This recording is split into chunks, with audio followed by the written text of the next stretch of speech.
Megan McKay, and you are here with me on Grizzly Talk, Tough Talk for Challenging Topics. And I am here today with Jennifer Rivera. Can you tell us a little bit about who you are? I'm Jen Rivera. I'm a mom and I own 2 businesses. I teach writing lessons and spiritual connection and healing. So it kind of encompasses all facets of my life. Trying to be a gardener. So how we met was through equine, and I love having my daughters involved in that, and how it has helped them so much. What got you into that? I just always needed to do it. My family was not horse people. And so I just always had the dream that I wanted to teach riding. I wanted to work with horses and people. And so I put myself through equine college to make my dreams come true. I love that. That's a whole different world.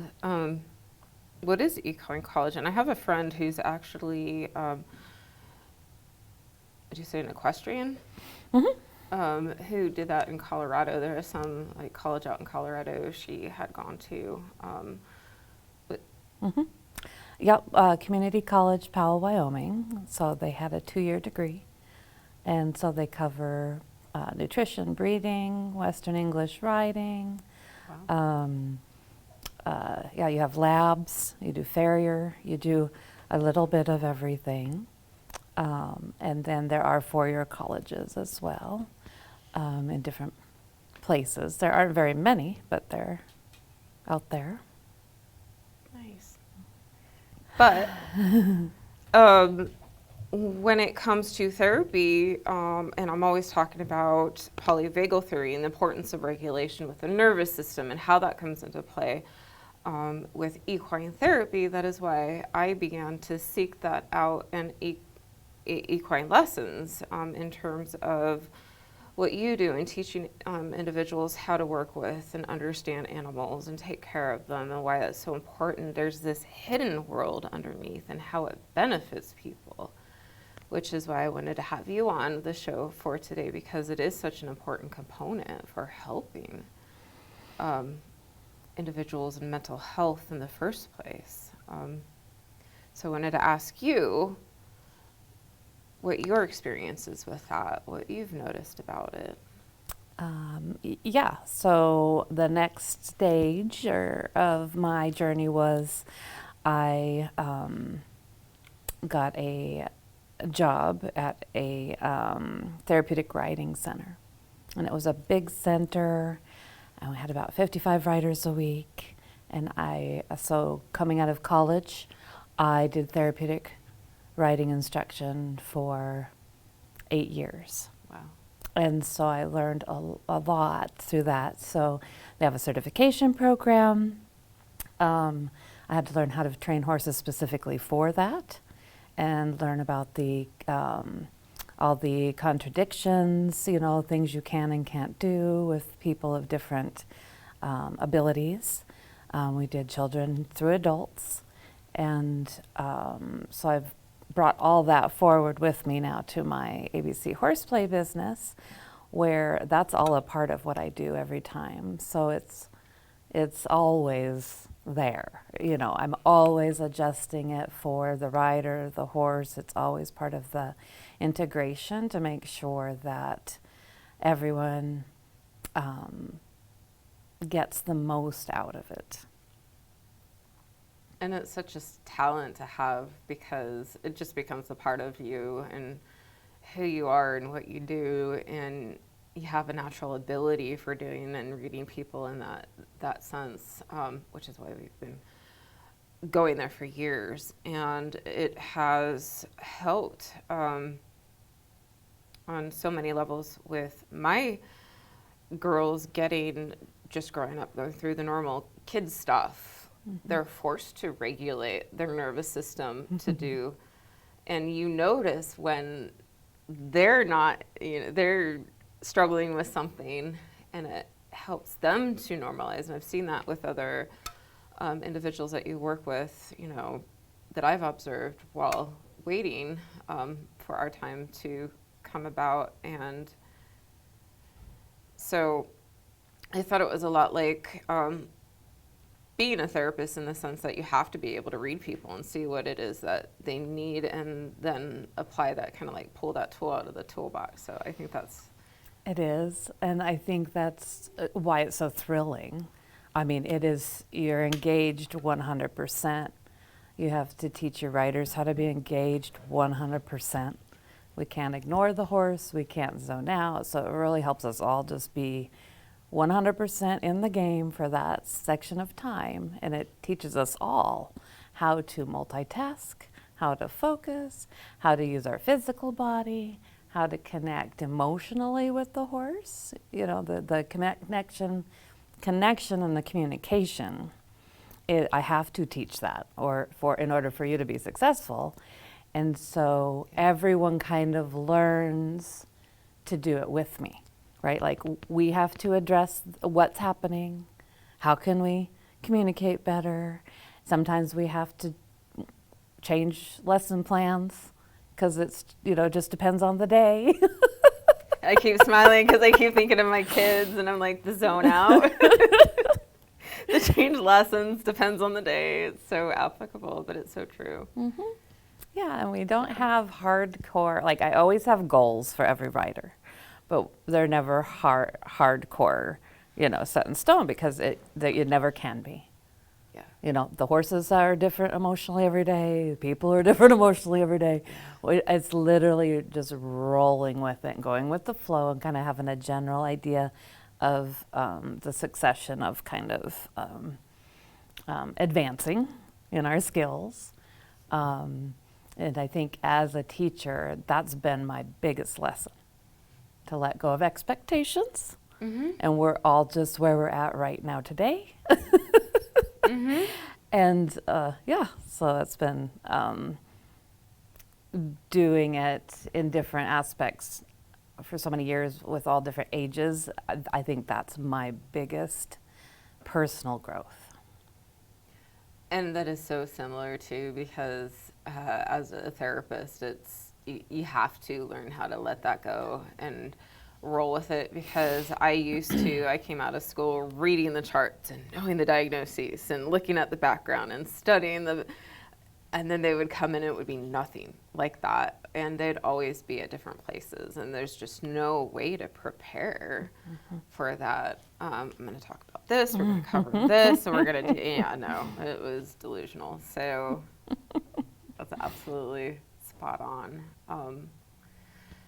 But with working with animals and combining that with people too, I think that kind of goes an extra step above like what I do, because I just work with people, but you're combining two different beasts together, basically. That's a really big talent. Yep, it is. It's very, you get good at reading your horses, and we might have to switch riders. You know, two of them might just not be on the same page one day, or, you know, you just have to read everybody. Because horses are so big, and we have to also keep them tuned into their lessons and stuff, that you do have to give them a lot of grace for teaching people who are learning. The horses know what they're supposed to do, but the people don't. And so that can be frustrating too. So you have to do a lot of little things to keep them fresh and engaged and not frustrated.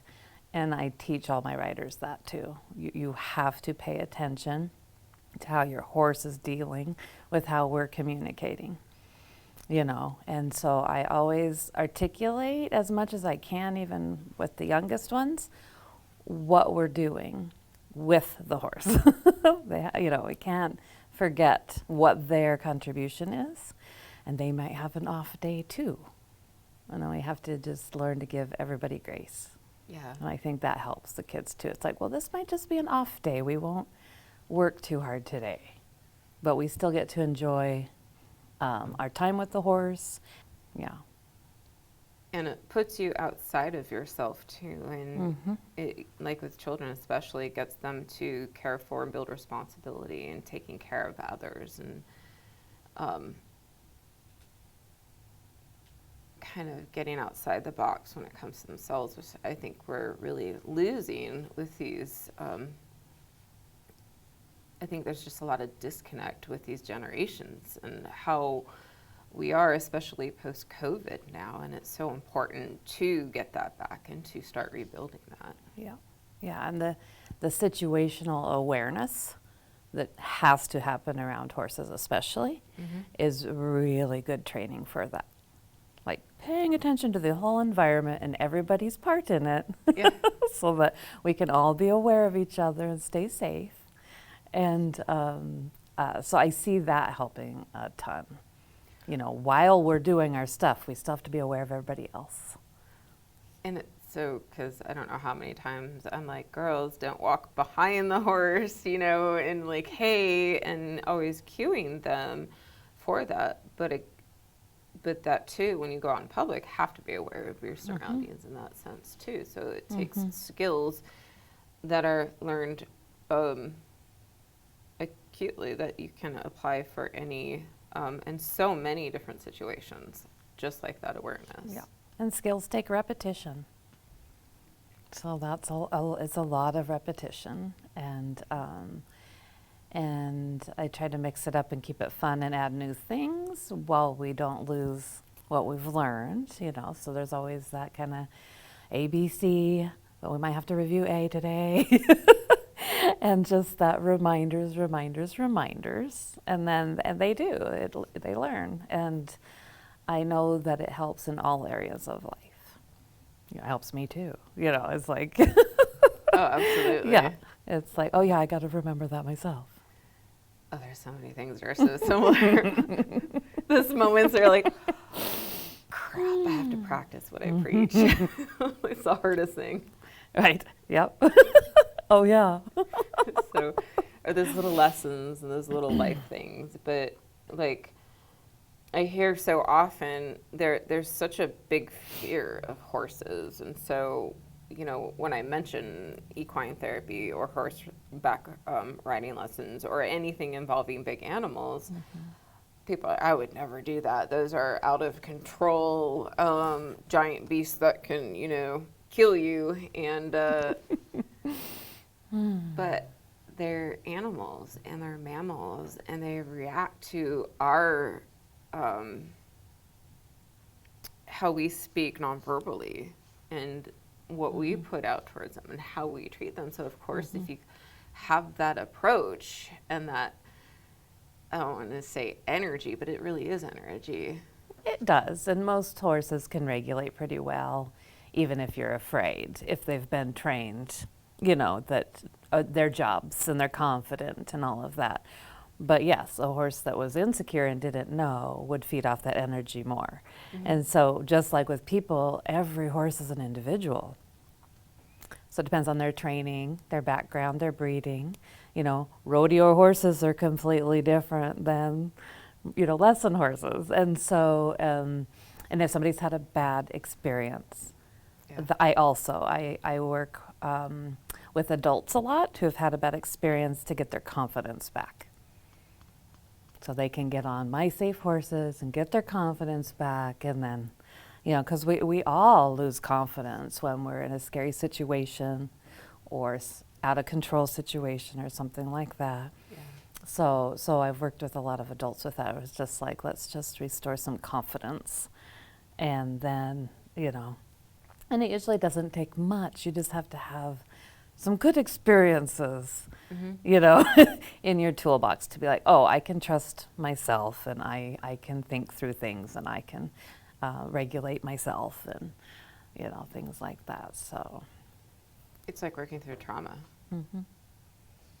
and replacing those triggering bad memories with a new. And that's exactly what I help individuals with when I'm working with them when it comes to those types of experiences. They want to do something again. and have better experiences, like with addictions, you know, and all of these spots now are tied to addiction type memories or traumatic type memories, but you go in and you replace those when they're ready with more healthy ones rather than going to just avoiding them, because avoiding does nothing but make it worse. Right. Yeah, and I offer grounded lessons, you know, you don't even have to ride. I mean, you can, you know, you can do a lot of healing. You probably shouldn't ride if you're too scared until you're ready. Right? That's not really fair to the horse either, because they won't know what's wrong, you know. So, you know, there's always stages to go through where you can reconnect on the ground and learn how to feel safe on the ground again before you ever rode. And you wouldn't even have to ride. I mean, riding isn't the ultimate therapy with horses. It's the connection, and they give such great energy.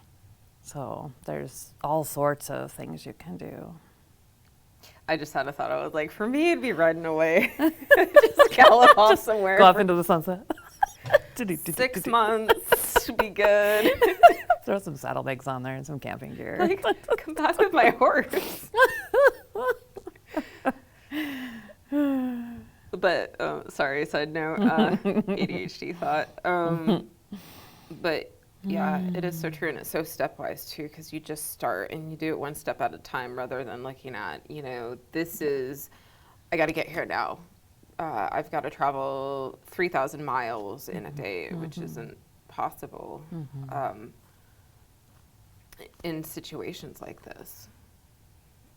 When it comes to like processes and rebuilding confidence and working through stuff and goals in general.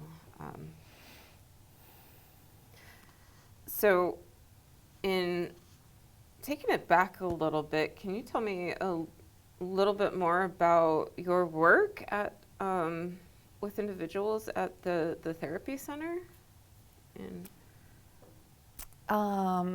Yeah, we had kids through adults with all different, you know, different modalities of restrictions and levels of abilities, and you know, we did games on horseback. Mostly the movement of the horse is the most beneficial for physical limitations. So the movement of the horse mimics our walking motion. So for people with mobility issues, just riding on the horse, it sends the messages from your muscles to your brain as if you were doing the walking. And that's why it works so well. It's really cool. So that motion helps the body start thinking about how it could be mobile and work in that way. And so, I mean, we had kids who, you know, went from wheelchair to walker to, you know, crutches. You know, their mobility improved because of that therapy motion. And so they weren't, you know, they weren't running around riding at a trot or anything like that. They would come weekly for riding, for walking, and we do games and other things. So you're not overly, you know, thinking about yourself. You're just like, oh, we're playing games on horses and doing all this stuff. And so there is a natural physical phenomenon that occurs. And so it is amazing. And so there's just a lot to it. You have different sized horses, different horses with levels of training, and you have to match them to all the different people. You have to match the tack. You have to do all the things. The tack has to fit the horse and the person, and there's different types of tack for different abilities, because not everyone can sit in a saddle, depending on what their limitations are. So there's bareback pads and surcingles and different things. So different types of saddles. I know nothing about all sorts that. of stuff. Yeah, so it's a lot of different considerations that have to go into it. It's helped me with my program now, so that even though I'm not doing therapeutic riding, all of that comes into play. So I have a lot of different styles of tack to fit individuals and their comfort levels and what they want to do. So I feel like it really, I mean, you use all your stuff, right? Everything you've gained, you use it. But I think that helped me develop my kind of unique program and my unique approach.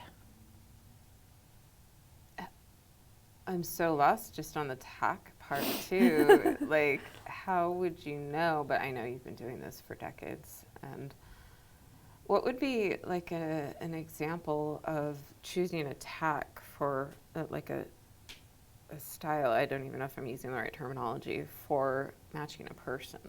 Yeah, just size of rider and their comfort zone. You know, everybody's hips are different, so different saddles have different widths, and they have to make sure the stirrups fit if we're using stirrups. Most of my riders just prefer the surcingle. It has the handles and it's just a pad, and they prefer that because it's more comfortable than the saddle. So it just kind of depends on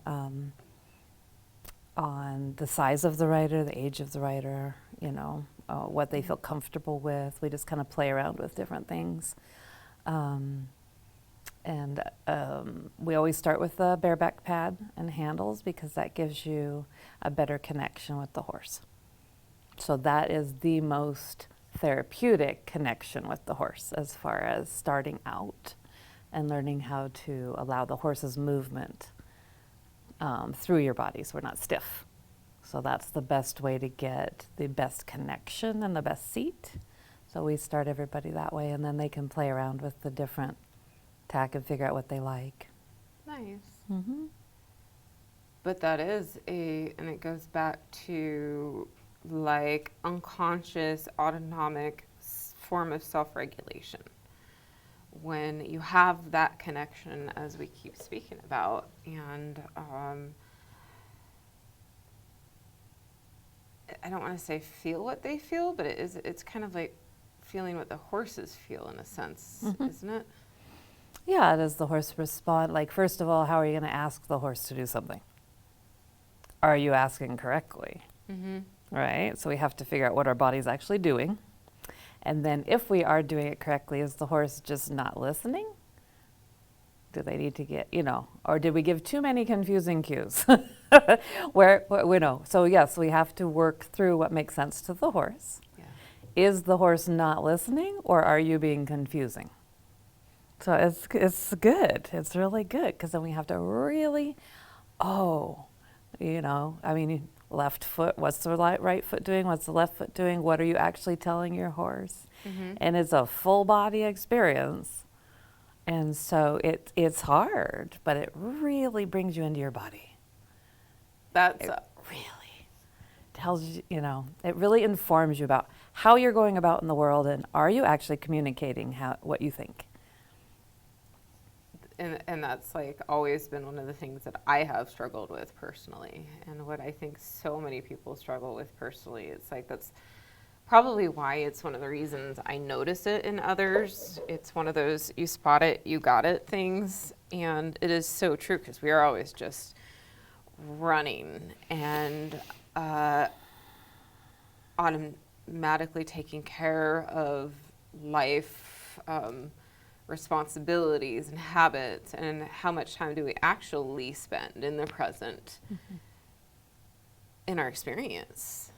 And usually not a whole lot because we're up here thinking about what we got to do here and this and that and dinner, and then some of the past might pop in, and then maybe some regret or whatever, all over the place, and then fears, anxiety, or plans or whatever you have for the future. And I'll notice that a lot of times people are just so cut off from that, and they can present in ways that might be taken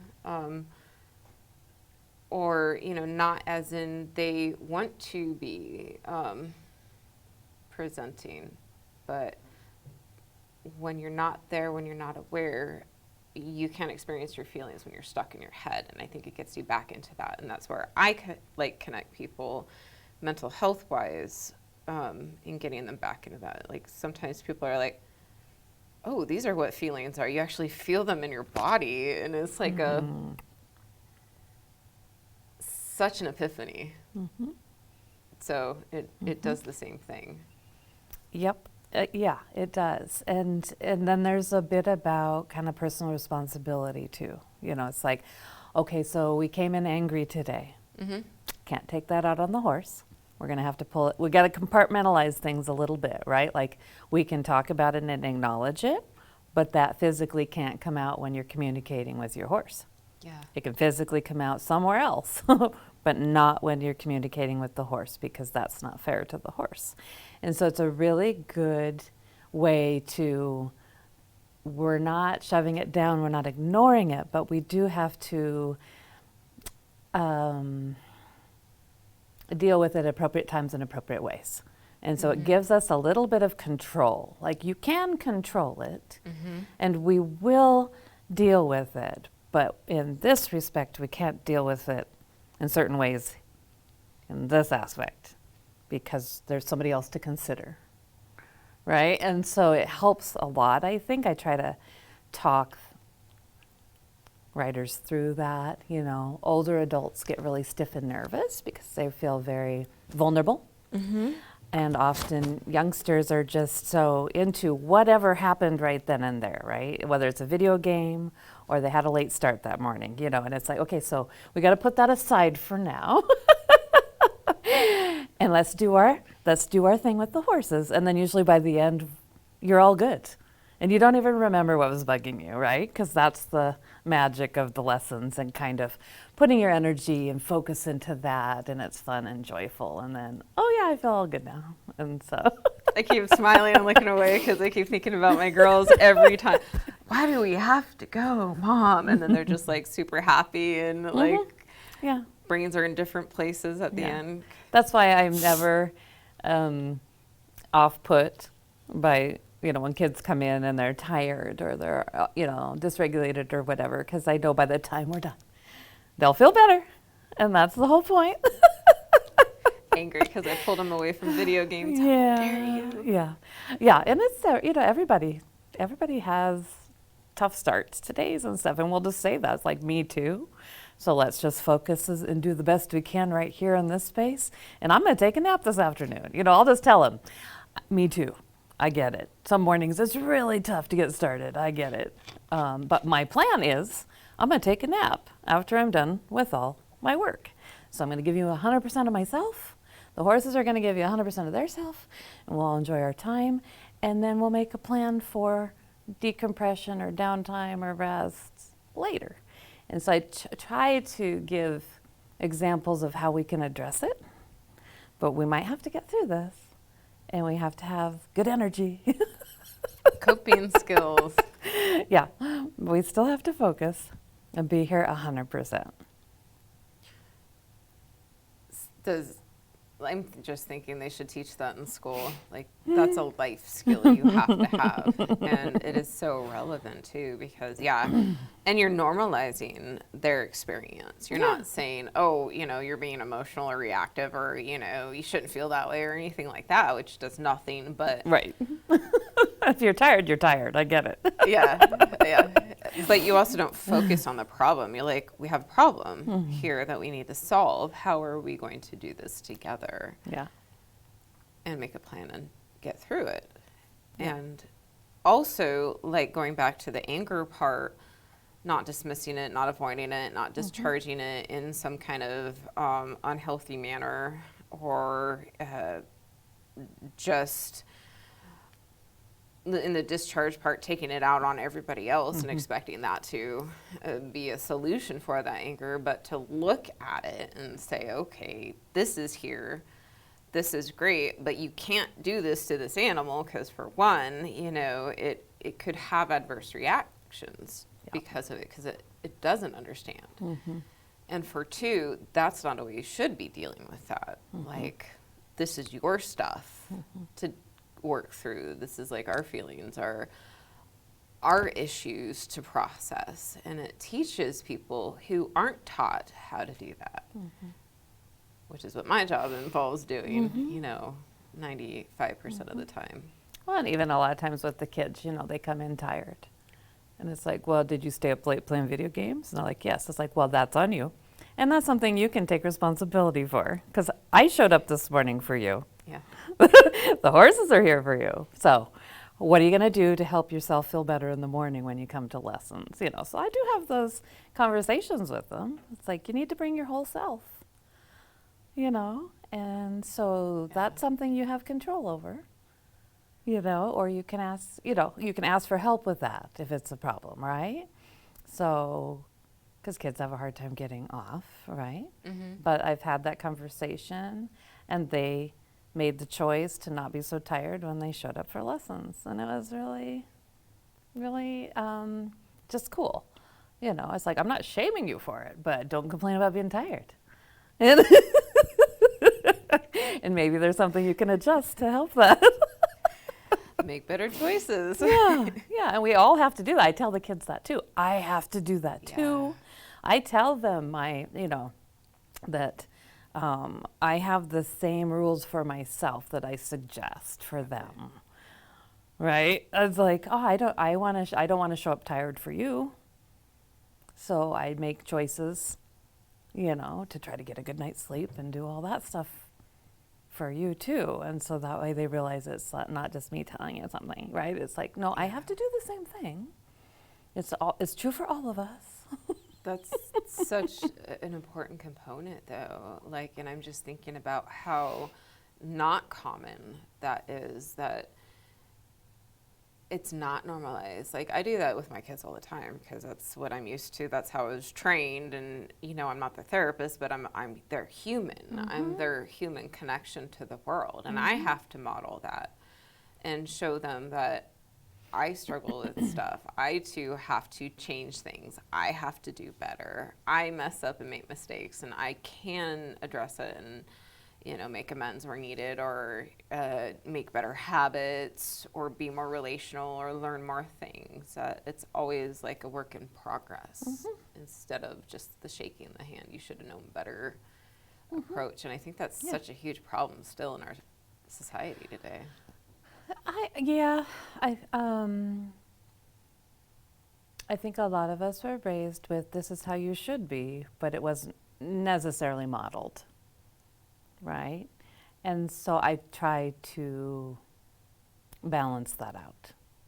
And we always have reset meetings.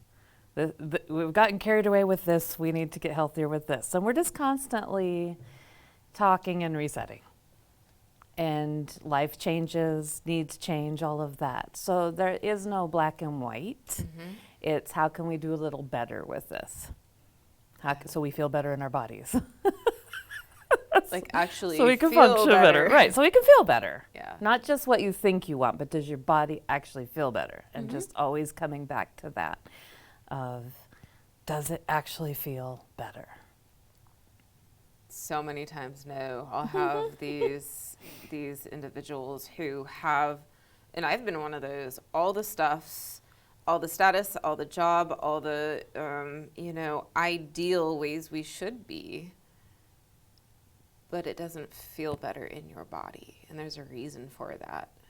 And it's all these learned ways of being and expectations, and not really understanding that connection. It's definitely a journey back. Yeah. Right, and trying to let yourself off the hook and letting go of all of those things that don't work for you. Yeah. Is this working for you? You know, is this working for us? And that's really what I try to allow to be the open dialogue. Like, oh, okay, if this isn't working for anybody, because I don't want to be the bad cop. That's not how I want to be. Yeah. So then what would be healthy? And so with my writers too, we'll talk about that too. It's like, well, what would work right now for it to feel better? You know, and so they can they kind of start thinking about what they'd like to do instead of me telling them. And I'm always trying to get them to be that active participant in that connection and communication. So, Giving them agency. Yeah, everybody deserves agency. and you have more buy-in with agency. It's one of the that's this one of the secret of an effective person, really. Teachers, therapists, bosses, you name it. Medical doctors, you have to have the buy-in. And getting that, especially with so many different people and populations, is the tricky part. And it's such a beautiful thing, though, because then you can empower people to make their own choices for their own lives. If we're training our kids to be well-regulated, healthy adults with good decision-making skills, you have to allow them to do it within the safe environment that they're in, and so if you make all the decisions for them, they won't be able to make healthy decisions. And so like I will ask my kid, how many hours a day do you think is healthy to be on screen? And then there's Right. that. So we kind of talk about it, and then it's like, okay, when do you want your curfew set? Yeah. Which hours work best for your summer schedule for your screen time curfew? So they set the hours and the time. It works, though. It works because they've said it. They've said that sounds reasonable. Right? And we've talked about how you go over a certain amount of hours a day and you feel icky. But if you go do something creative, go outside, and build a house out of cardboard, you feel great. Get stuff done, take care of yourself. Yeah, and just doing your regular stuff. But how do you feel in your body now that we've been doing that? So we ask those questions. How do we feel? I feel better. But you have to be able to experience it and then actually ask the questions and then stop for a moment and see how you actually feel. And so that's what I'm trying to teach myself in my own life, of course. But with my kiddo, that's how we talk about things. And then I set similar boundaries for myself. If it's healthy for you, it's healthy for me. So, but the buy-in has been great. Like we haven't had one issue in this summer with screen time curfews. And the caveat is if you abuse the privilege, screen time goes away for like a day or 2 days. Consequence. And then I don't have to be bad cop. It's like, oh, you know what to do then. Okay, we need to reset. That's all right. It's still not shaming or guilting. I get it. We all are tempted to push the boundaries and, do whatever. But we don't have a fight about it or anything then. It's just like, well, the consequences, you know what to do. Go put your stuff away. We'll have a couple creative days. It's all right, And so this year, this summer break, we haven't had one issue. I've got and I'll have this very similar conversations with my daughters who, I think every kid struggles with that and building that insight and going through that with development, but there is that point that they have to, and actually I think growing up, the ability that they can understand these things do need to have that agency. It's not like you're going to give a 3-year-old, choices of how to operate, a car or something like that. I don't know. Can't think of a good example right now, but it has to be age appropriate, like choosing clothes. With mine, I'm like, you can wear these socks or these socks. And they'll make those little choices, but especially in getting older. And I notice with mine, they're starting to make those healthier choices because I'm not the dictator and, like you said, the bad cop, which then they can pass all the responsibility off to, and I teach adults this in my therapy sessions. Well, you're actually passing when you take and you give punishments, for example, and don't look at it as a consequence and put the responsibility back on that person for making that choice. But instead you're like, okay, well, you're going to be punished and I'm just going to take it away. We're not going to talk about this as to why it happened. and then they get to have negative feelings towards you when you're forced to regulate their habits. You get into these like intimacy type disorders and toxic dynamics of one person is the enforcer and the other person is, you know, the bad actor or whatever. And then they start to build resentment for the person who's reinforcing boundaries and stuff like that. And they don't get to take responsibility for their actions. They don't make the connections that the decisions that I make are going to come back and affect me in some manner, and those are going to be consequences. And I'm going to be the one that experiences it no matter what that person does or says. And so, like, this is the whole process that I think kids should be learning, and that's what you don't enable them to have when you do helicopter parent, when you take those choices away from them. When Yeah, and I don't know if you feel this way, but I remember being a kid and when punishments were just meted out unfairly, I felt violated. Like my heart hurt. Like Yeah. if it wasn't fair, if it didn't make sense, and it didn't make sense as far as me taking responsibility for something, if it was kind of the punishment didn't fit the crime or something. Oh yeah. You know, it was violating, disempowering, and you just your motivations become, I think, maybe sneakier. You just try to get away with stuff. You know, it's like, because it's not going to be fair no matter what, right? So I'm trying to be really fair and upfront, and that's the responsibility because I won't always be there.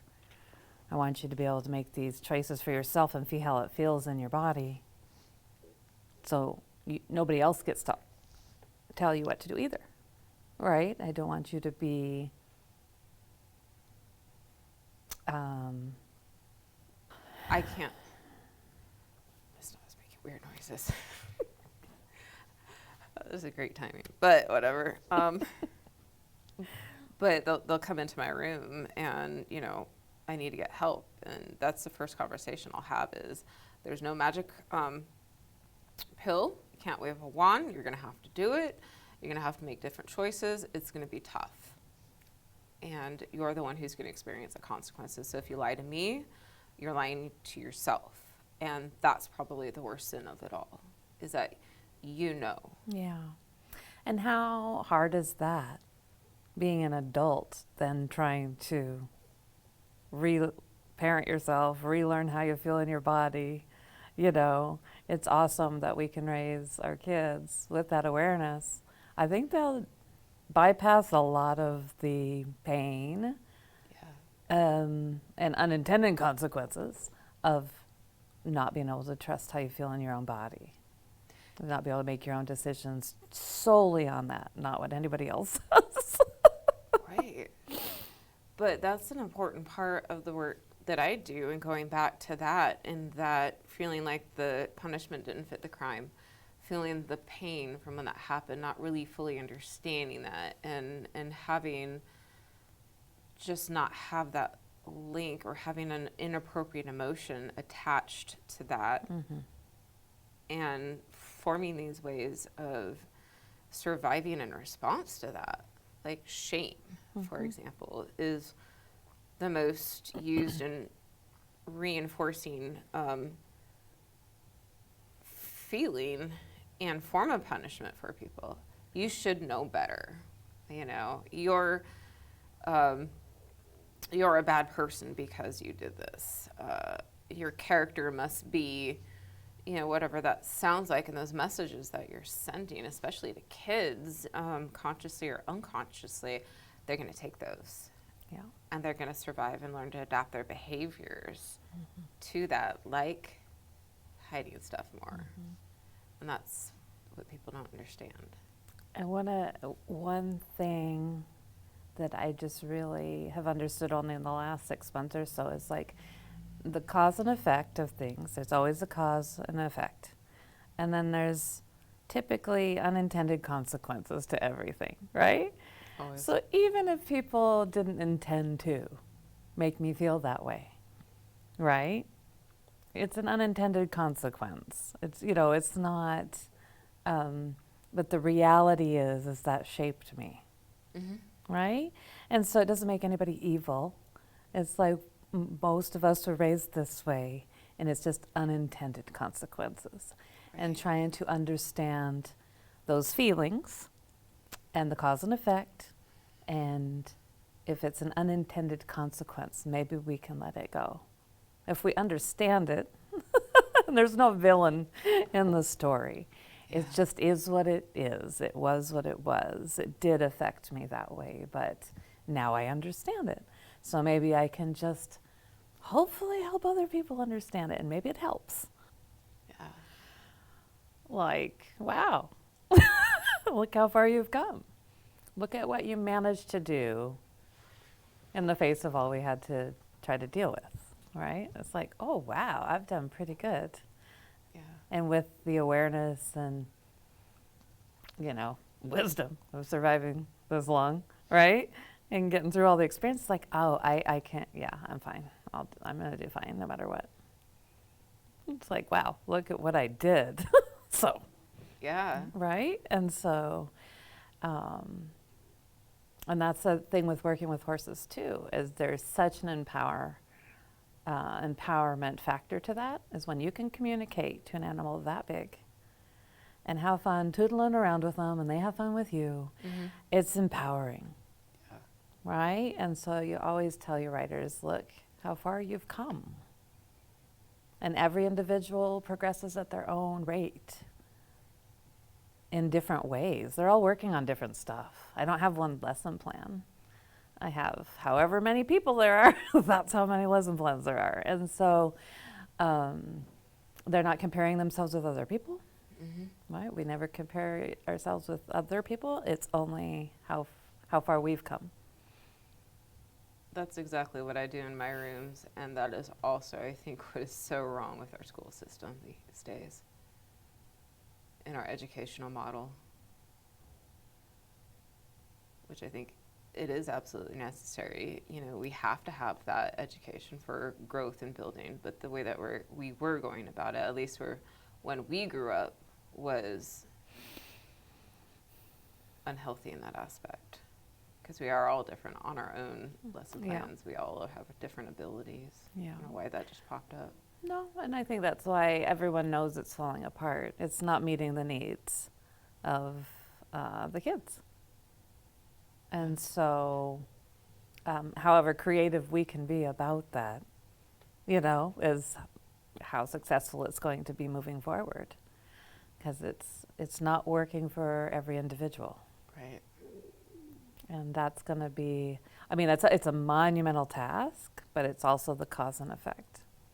If you care about each individual and you go back to cause and effect, and we had the will to do it, then I think maybe that's a good starting place. And it's always evolving, and it is, I think, like Montana is one of the best places that I have seen systems working in, at least with my experience, as far as working with and better with kiddos, and having more stuff established to allow for those differences, but still staying on point and pushing people towards, you know, learning and achievement. But I think it goes back to allowing people to have, and that's one of the biggest components of when I work with people in conducting therapy sessions, is allowing them to have their own pace. And that was why I connected the two. I think it's so important to allow people to have their own process. And I'll say to them, you're not going to get a grade for your therapy sessions. I'm not going to be like A-, good job today, you know, gold star. And that's just how life is. Because then you get out of that place of self-shame and self-deprecation, which is the biggest barrier. Yeah. Yeah, and it is, I know with the teachers and systems I see is they're doing their very best. The structure just doesn't allow them to truly do that for every individual. You Yeah. know, if you're trying to teach 3 different levels in one grade, they are trying to cater, you know, to different levels. But one teacher can't do that, right? So there's a structure there that's just too much. It's too much on the teachers that are good teachers doing their best with what they have, and it's just the structure just isn't quite working. We can go into, and I can talk forever about how we don't support teachers and how it is the worst thing ever. And I'm just going to stay out of that political That might be a arena. whole nother thing, but Yeah, no, it's Yeah. it certainly is the system. But I think it's important in bringing it back to allowing people to have their own process in anything, while still motivating them to do better. It's an and thing and not an or thing is also another very important component to feeling better in general and wanting to do better all the time. So yeah, yeah, supporting people where they're at so they can progress. yeah. You know, that's the hardest thing is if they're not progressing, it's not working for them. Yeah. There has to, you know, and so we have to adjust it. And I think many areas of our society that isn't really allowed. Even when you're an adult in the workplace, you know, there's just a lot of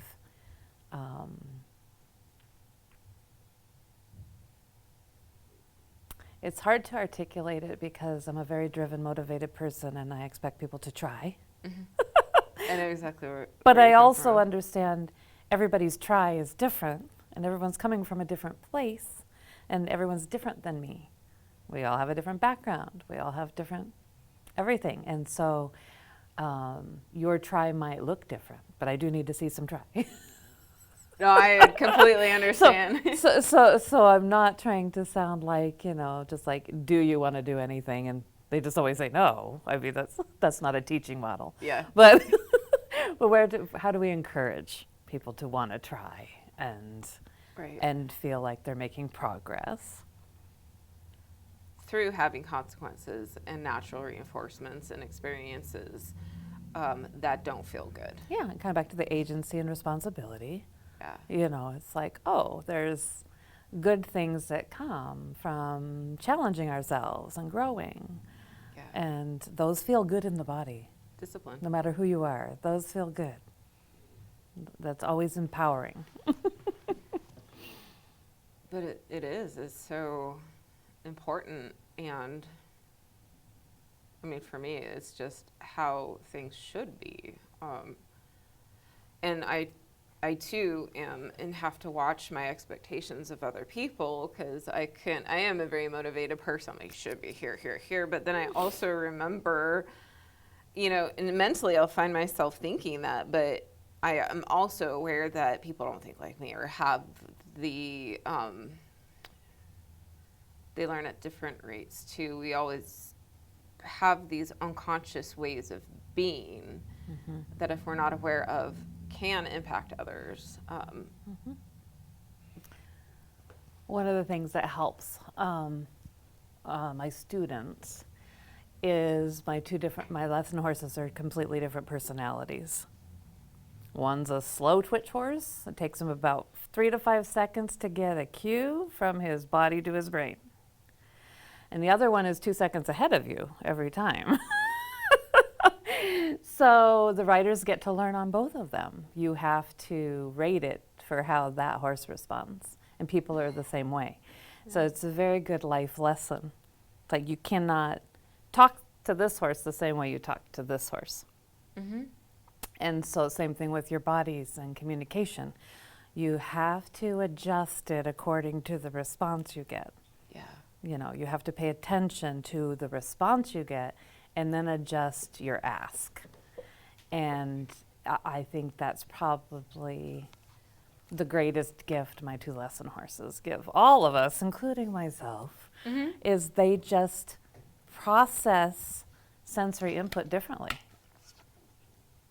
You know, they're psychologically, genetically different animals, and they process things differently.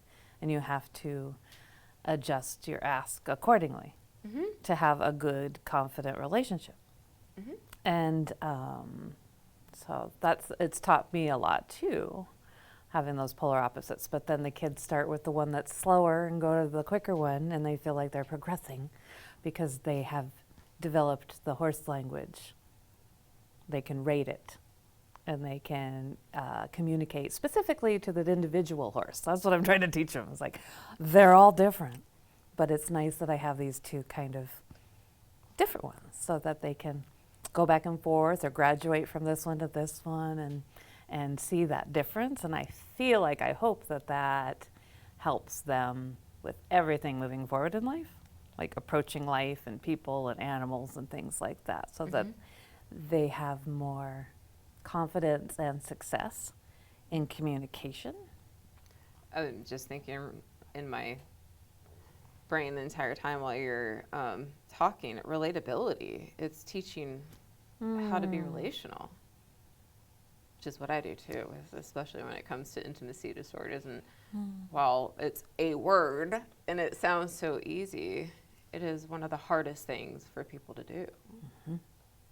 I know it was for me, but I also know what it's like to experience when people aren't relatable. I think we all do. And the effects. I mean, I grew up in a whole world of you should be, where I was never allowed to be who I was. And that's the damage that you could do when you're not aware of your stuff. So, Yeah.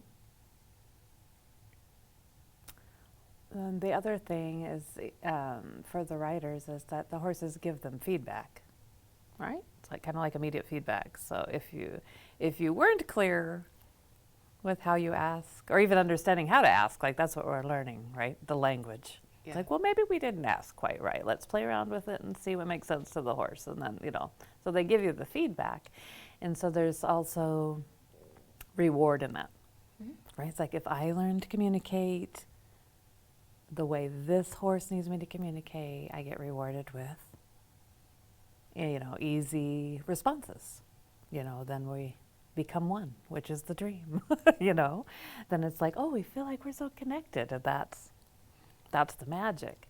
But then I'm hoping that kind of gets integrated. Like you're saying, it's like, so what's the feedback you're getting from the other person? When we're communicating. It's like, how is that working? And it's okay to need to adjust how you communicate. There's nothing wrong with you. There's nothing wrong with the other person. But like you're saying, relational, relatable.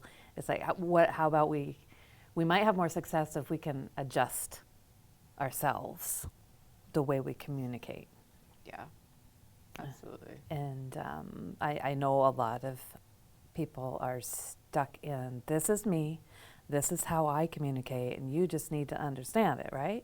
And I feel like that's a lot of problem with the world right now. It's like, well, but it's not relatable. Like the other person can't hear you because you're not willing to adjust your volume or your tone or your words or anything. Method or approach.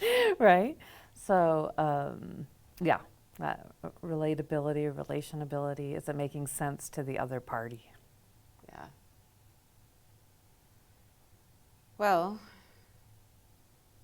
I just always think it's so interesting how these intersections and similarities with mental health and other professions come into play, and how they're the same but different. And so I always, talk to you about this stuff, and that's why I am grateful you came and spent this time with me and talking about it, because I notice the impact, the positive impact it has on other people, and how beneficial the work is for people even when they don't know it. And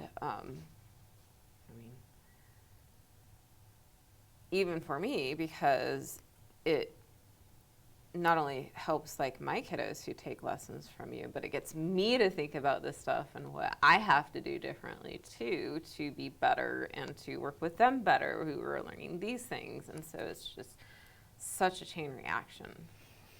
Yeah, well, thank you. I'm honored to be here. It's fun to go in more in depth with these concepts, you know. It's all going through my head while I'm teaching and, you know, doing all the things, but it's fun to articulate it and kind of realize the life connections. You know, like we're all contributing to growth and understanding and better communication and all of this stuff. And it's nice to find the common threads. Mm-hmm. It feels very empowering, Mm-hmm. very like interwoven. But it's so important to do that because we have way more similarities than we do differences as people, but we're always looking for the differences because that's what keeps us out of connection and in protection, defense, and safety. We're always seeking safety, these unconscious battles that we play as human beings. So Yeah. So hopefully, yeah, this helps just me understanding the more in depth, you know, like you're saying, the relational and how we're all doing different things to try to help humans work past some of these blockages and traumas and just all the things, or avoiding traumas like with the kiddos. You know, you're just trying to, maybe they won't have to deal with some of this stuff. that would be Right? Maybe it just won't even be a thing. That would be nice. breaking the intergenerational curse. Yeah. Life goal, Yep. but Yep. still going to be In there. our own little worlds, we can do our own little thing and try to raise it up a little bit. Lessen the impact. Well, thank you so much for coming down and joining me today, Jennifer. And I know I You're will so see welcome. you. Guys, thank you for joining me. You're here with me, Megan McKay, on Grizzly Talk. Have a good evening, everybody. Thanks for having me.